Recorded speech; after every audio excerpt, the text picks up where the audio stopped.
my arms were going, That was one of the most memorable Soul Train lines, the one that turned into a GIF. My name is Diana Price. I was a Soul Train dancer from 1973 to 1979. Jungle boogie, jungle boogie, get it on. Jungle boogie, jungle boogie, get it on. Jungle boogie. I was born in Arcadia, California. I grew up in Monrovia. I lived with my mother, who was a nurse, and my dad, who was a minister. I had 2 sisters and 5 brothers. I was the second oldest, and it seems like I always led the family. I had to babysit when I was little, but I had a wonderful, wonderful childhood. Loving, strict, couldn't listen to rock and roll music, couldn't listen to soul music, had to listen to church music, had to play the organ in the church, had to play the piano, had to listen to my father preach. It was fine, but that's how I grew up. I went to Monrovia High School. At the time, it was called Monrovia Arcadia DeWardy High School in San Gabriel Valley. I was in the drill team. I was a cheerleader. Oh, cheerleading to me was my life. It was my heart. I could make routines up with all the rest of the cheerleaders. There were 2 girls and there were 3 guys. I went to mostly white high school. I was, one of the girls that when we did routines, we would do whatever our floor routine was, but when we got ready to stack, meaning the guys would throw you up in the sky, one guy catch me, pull me up, put me on this shoulder of one guy and the other shoulder of the guy right there. They never dropped me. That's when I started dancing and liked making the routines. That was so much fun to me.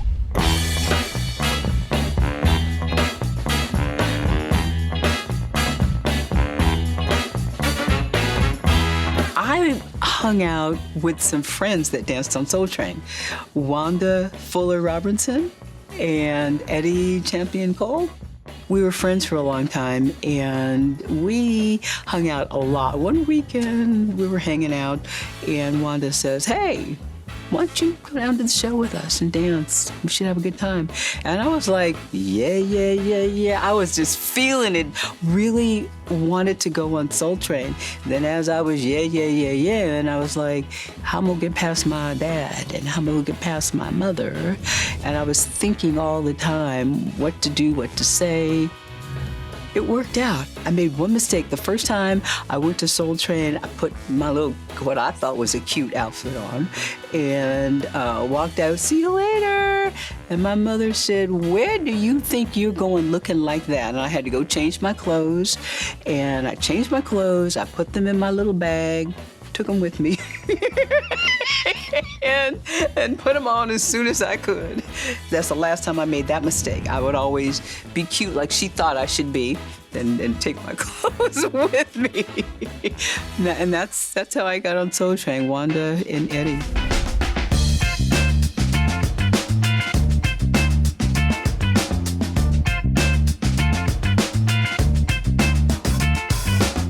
Oh my God, the first time I stepped on set of the Soul Train set, I looked around and I saw lights, I saw cameras, I saw Don Cornelius, and I focused right in on Don.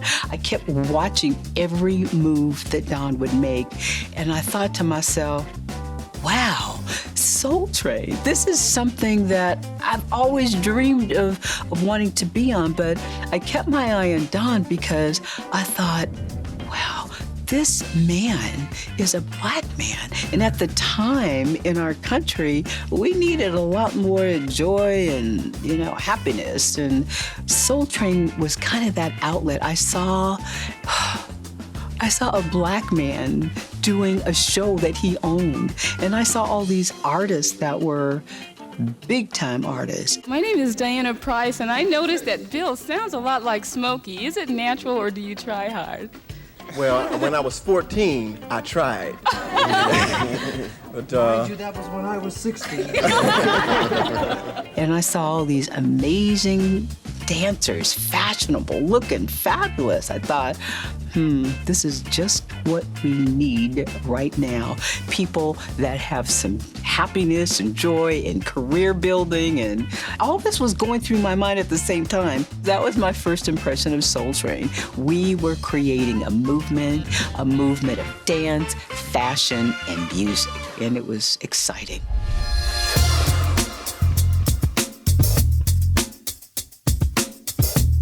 And at the same time, I was like, how do I look? I mean, I'm looking at the dancers. What do they have on? Am I representing? Am I what they want? All these things were going into my mind, and I was young, and I didn't know what to expect, but I thought, I want to represent the way Don Cornelius is representing here. So I would always be focused on how I looked and how I dressed and how I moved. I'm not sure if my father ever found out.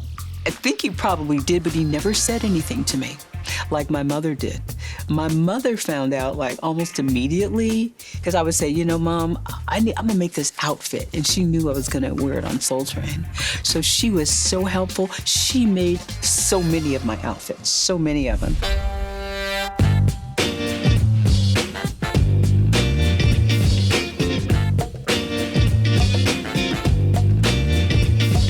I would describe myself as fashionable. It was fun to try different things.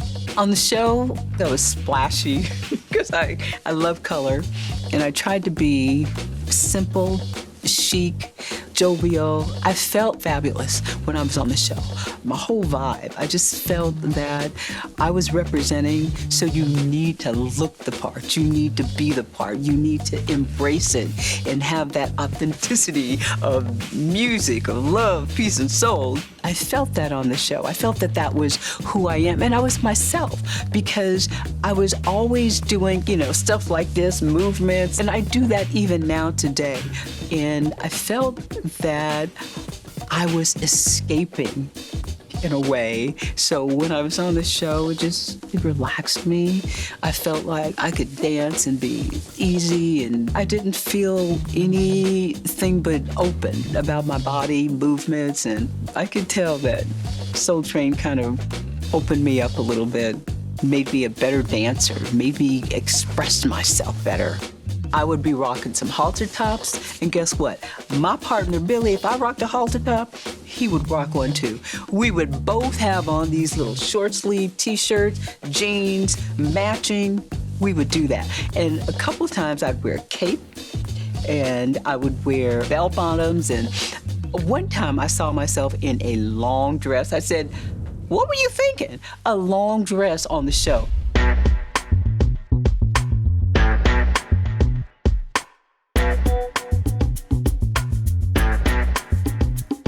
So initially, my dance partner was Bernard Irwin Thompson. So Bernard and I danced on the show when Wanda and Eddie invited us to go on the show. And Bernard and I were married on the show. And we'd like for you to meet two members of our Soul Train gang. Diana Thompson. And Bernard Thompson. Old-time members, right? Oh, you both named Thompson. Were you brother and sister? Yeah, sure. No, Diane and Bernard, of course, are married, and the reason they don't have any children yet is because they dance all the time. Anyway, We were, I believe, the only couple that was married on the show in the program's history, I believe. So Bernard and I would dance and do routine. I felt so comfortable dancing with Bernard because, you know, I would go crazy, do some, you know, free form, and then we would do some routines together. I had the best time dancing with Bernard. But then eventually we got a divorce. I divorced him, and I stopped dancing with him. And then I started dancing with my partner, Billy, who is like my brother. He's like my little brother. The man is gorgeous, big afro, moves so just naturally. and we'd like for you to meet two of our Soul Train dancers. Hi. Hi, I'm What's your Diana name? Thompson. Billy Starling. Really? Yeah. So where'd you two get the funny clothes just alike? Funny. No, I'm just kidding. You know, the real sharp. Thank you, Doc.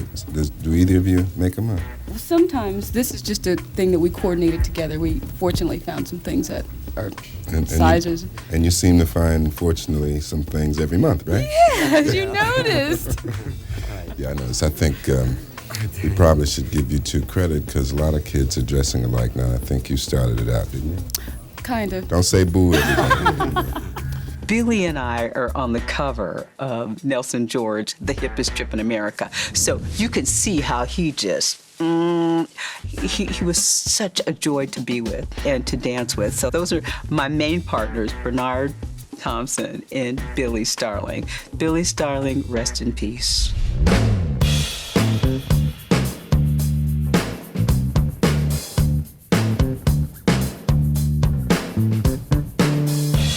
I loved going down the Soul Train line with Bernard at the time we were married. I think one of the times we went down the Soul Train line, it must have been either the Isley Brothers or Ducey. I can't remember. But most of the time going down the Soul Train line with Bernard was a blast. I mean, one of the times I was having so much fun, I didn't even know where he was, but he was right there. My arms were going, And you know what? When I look at images, Soul Train, I see, you know those images that you get on your phone? I see Bernard and I on one of those, those images, and it was so much fun. That was one of the most memorable Soul Train lines, the one that turned into a GIF. And it was with Bernard.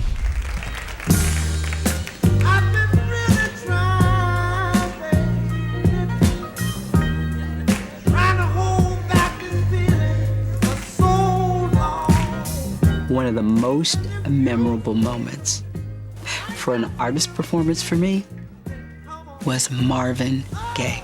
Marvin Gaye came on the show a couple times, but the one time he came on the show, he sang Let's Get It On. Why did he sing that song? Let's get it on. All the girls, let me just speak for myself. Wherever I was dancing, I made a beeline to where Marvin Gaye was in front of the stage. And then I would just be swooning and going back and forth. That was so memorable because during that song, Marvin Gaye, you just look at him, he was so sexy. He didn't have to move, and he was like, oh my God. Everything he said, the girls were screaming, and I was never a person that went after stars, but I gotta tell you, Marvin Gaye was an exception for me. Marvin Gaye came to me, and everybody too. I mean, he was handling all the women, but he gave me a great big hug. He hugged me like this. I'm like, I thought it would never end. Gladys Knight and Kool and the Gang were very memorable, especially Gladys, seeing, you know, the Pips do this. I'm like, whoa, baby, whoa. And those are my most memorable. But top of the list, you gotta know it's Marvin Gaye.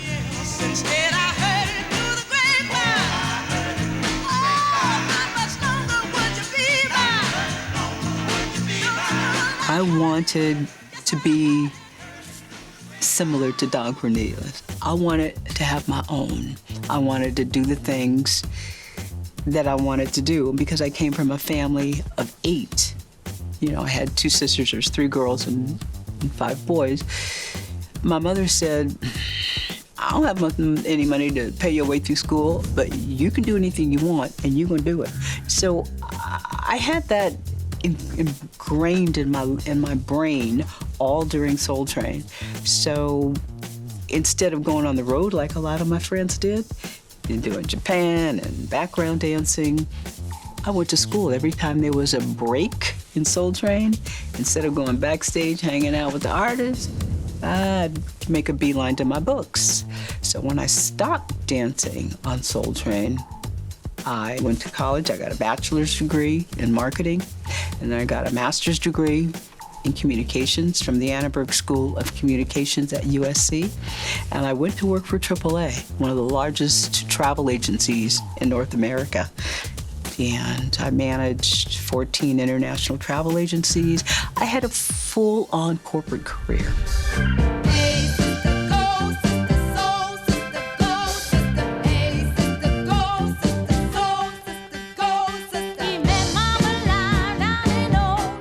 my overall experience with Soul Train, I would have to say my experience on Soul Train, it was a very positive experience. I learned from the dancers. I made friends easily. The dancers kind of, Wanda, thank you, Wanda Fuller. Thank you, Eddie Champion, rest in peace.